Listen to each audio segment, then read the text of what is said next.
esta semana se celebró la cumbre anual del G20 en Río de Janeiro, Brasil, es decir, los 20 países más poderosos del mundo.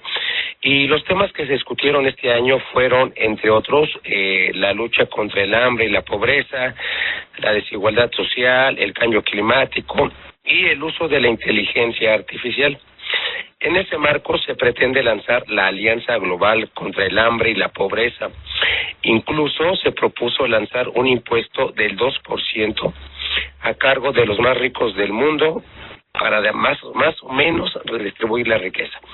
Y para platicar de este asunto, precisamente desde Brasil, tenemos en la línea telefónica al analista Juan Agullo. ¿Qué tal, Juan? Buenos días, gracias por acompañarnos. ¿Qué tal, Francisco Javier? Buenos días. Un gusto saludarte desde Brasil, a ti y a tu audiencia. Gracias, Juan.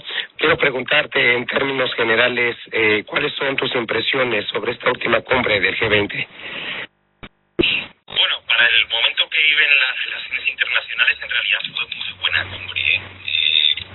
Lo primero igual a subrayar es que ya de origen la presidencia brasileña había promovido un esquema de trabajo muy participativo, ¿no? Así que la agenda, por lo menos en parte, pues fue un producto de sugerencias que se originaron en la sociedad civil brasileña, ¿no? Uh-huh. Universidades, actores sociales de distinto tipo, paneles de expertos, ¿no? Y eso es algo que ha sido ignorado por la prensa internacional, pero que fue algo muy original de la cumbre de Río, ¿no? Y luego, bueno, pues ya más centrados en la cumbre, yo creo que otro logro muy interesante de la presidencia brasileña, pues fue conseguir que las discusiones sobre guerras no lo monopolizaran todo, ¿no? Lo que trataron básicamente fue que guerras como la de Ucrania o la de Gaza, que provocan mucha crispación y mucha polarización, y que generalmente suelen tener otros canales de discusión internacional, pues no acabaran anulando discusiones esenciales, ¿no? ¿Y cuáles fueron las discusiones esenciales o que fueron consideradas esenciales desde Brasil? Pues básicamente tres. Por una parte, tú lo has mencionado en la entradilla, ¿no? El combate contra el hambre, contra la pobreza y contra la desigualdad. Por otro lado, el tema de la tributación progresiva y, por otro lado, muy importante también desde la perspectiva brasileña, el financiamiento de la lucha contra el cambio climático, o sea, quién paga la factura.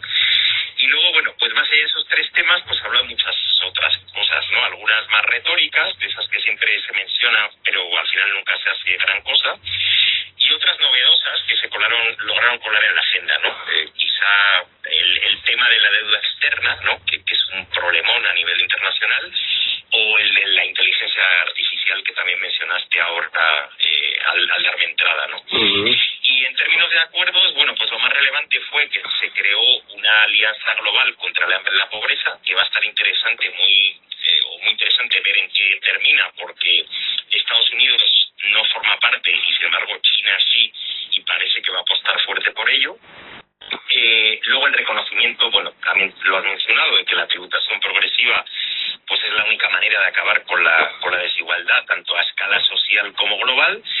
Y luego toda una serie de pequeñas medidas que parecen estar abriendo el camino hacia una reformulación verde, por así decirlo, no solo del patrón de crecimiento global, sino de la financiarización de la naturaleza, que de eso es algo, por cierto, de lo que se va a hablar mucho el año que viene en la COP30, que se va a celebrar también aquí en Brasil, en Belém do Pará. Y yo creo que básicamente un poco esa es la fotografía final que se puede hacer de la cumbre de Río, ¿no? Claro, es muy importante lo que comentas, Juan. Creo que el tema de la guerra no fue, digamos, el punto central, porque obviamente hay temas más importantes que tratar. Y bueno, son circunstancias que no tienen por qué influir en la agenda y en los propósitos, en este caso de la cumbre del G20. Y un tema importante que sí me llamó mucho la atención fue este impuesto del 2% a cargo de los más ricos del mundo. Coincido contigo, creo que es la mejor manera de redistribuir de manera progresiva la riqueza. Y en ese tema quiero preguntarte, Juan, ¿realmente crees posible que este grupo de países fuertes puede, o mejor dicho, desea combatir la desigualdad en el mundo? Bueno, a ver, yo creo que te voy a responder con un par de cifras bastante impactantes, ¿no? Okay. Por una parte, según el propio G20, si no recuerdo mal, creo que son como 733 millones de personas que pasan hambre en el mundo. Y bueno, pues las personas que han muerto por guerras en los últimos años son cerca de 1 millón, ¿no? Es una barbaridad porque hay más guerras que nunca desde la Segunda Guerra Mundial, pero pues hoy por hoy la humanidad realmente padece más el hambre que la guerra, ¿no? Incluso en un momento en el que hay muchas guerras, ¿no? Y lo más indignante, pues es que como se reconoce en la declaración final de la cumbre, pues se producen más alimentos que nunca, y en la práctica hay medios suficientes para acabar con el hambre en el mundo, ¿no? Que parece una cosa así muy retórica, que siempre se repite, ¿no? Pero realmente es un objetivo alcanzable, ¿no? Lo único que falta es voluntad política, o sea, de quererle dar prioridad al tema, ¿no? Ese es el motivo por el que Brasil trató de bloquear cualquier discusión sobre las guerras, y no porque no le preocupen, o sea, junto a China, por ejemplo, está trabajando en una propuesta de paz para Ucrania, sino porque en realidad desde el sur global se percibe que la desigualdad económica y en la toma de decisiones y el deterioro ambiental también son los grandes temas de la política internacional, ¿no? Otro dato, por ejemplo, ahora mismo la COP29, que es la conferencia de partes de Naciones Unidas sobre el medio ambiente, eso que mencioné, que la número 30 va a ser el año que viene aquí en Brasil, la número 29 este año se cerró más tarde en Azerbaiyán, precisamente porque había una discusión en relación a quién paga la factura, y realmente los países ricos se les estaba atribuyendo un pago completamente irrisorio, considerado desde el sur global, ¿no? Entonces, pero irrisorio creo que era como el 10%, ¿no? Del cálculo global que se hace de cuánto cuesta la factura de luchar contra el cambio climático, se le estaba asignando el 10% a países que, pues no sé, a lo mejor tienen un PIB global del 40%. O sea, hablamos de números muy concretos, pero muy fuertes también, ¿no? Y claro, por eso la percepción en el norte global es muy diferente, ¿no? El problema es que por corrección política nadie o casi nadie, ¿no? Salvo algunos personajes un poco peculiares, Milei y ese tipo de presidentes, pues se atrevería a reconocer cosas así de forma abierta, ¿no? Pero en realidad si se rasca un poco, en Río, en Azerbaiyán, en Belén do Pará el año que viene, hay una brecha norte-sur que es muy evidente, y en realidad un poco de eso se ha tratado también la cumbre de Río, ¿no? Exactamente, es muy importante este dato que comentas, Juan. Creo que el mundo tiene la capacidad para producir alimentos para todo el planeta.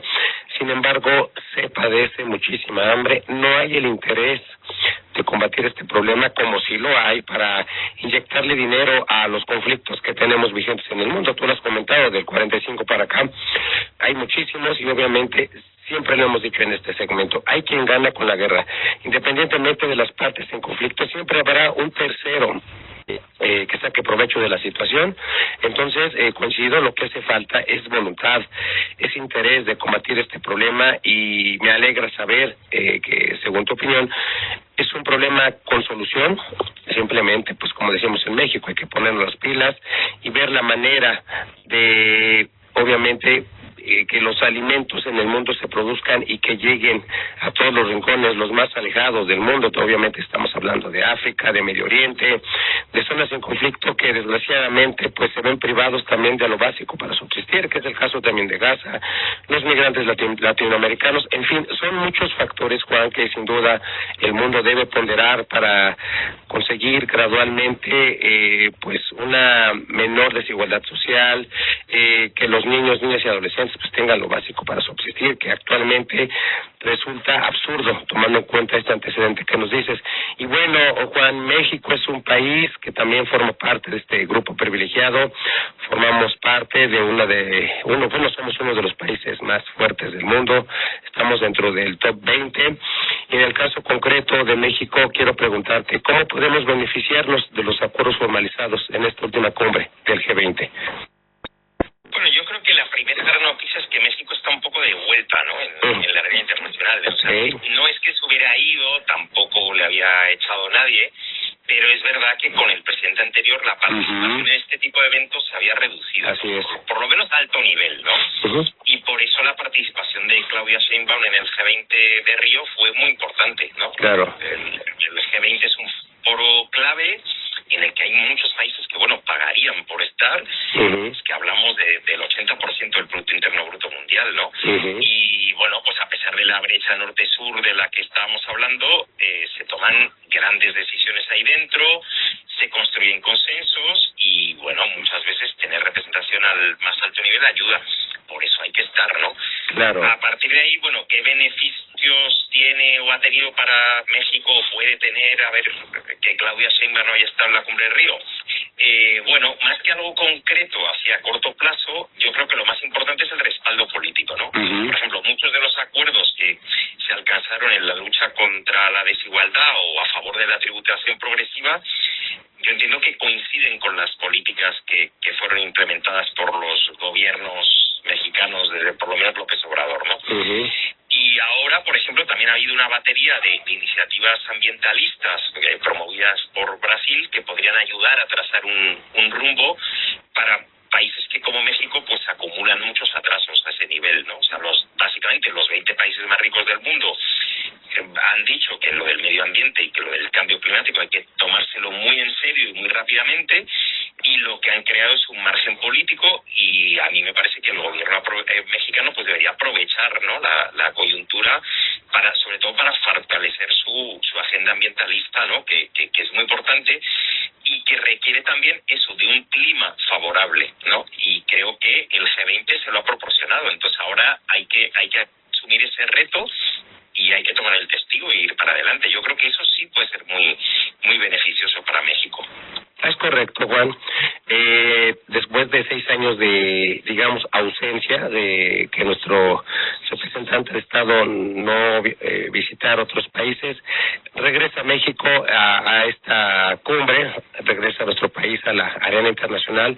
Eso nos alegra muchísimo y obviamente esta posición que tiene México, como lo comentas, antes que nada representa la aceptación, el reconocimiento internacional de la nueva presidenta mexicana. Obviamente tuvo reuniones bilaterales con el presidente de Francia, con Xi Jinping, con el mismo Lula da Silva, en fin, con personajes de las regiones más importantes del mundo. Nos alegra muchísimo que nuestro país siga estando en este top y, como lo comentas, ver la manera de fortalecer nuestra agenda ambiental. Aquí tenemos varios problemas que no han sido resueltos y creo que es el marco idóneo para sacar adelante los pendientes en esta materia, Juan. Pues bueno, el tiempo se nos acaba. Te agradezco muchísimo tu tiempo, como siempre, y te mando un saludo y un abrazo hasta Brasil. No, al contrario, Francisco Javier, muchas gracias por invitarme y un saludo enorme a tu audiencia desde Brasil. Hasta pronto. Claro que sí.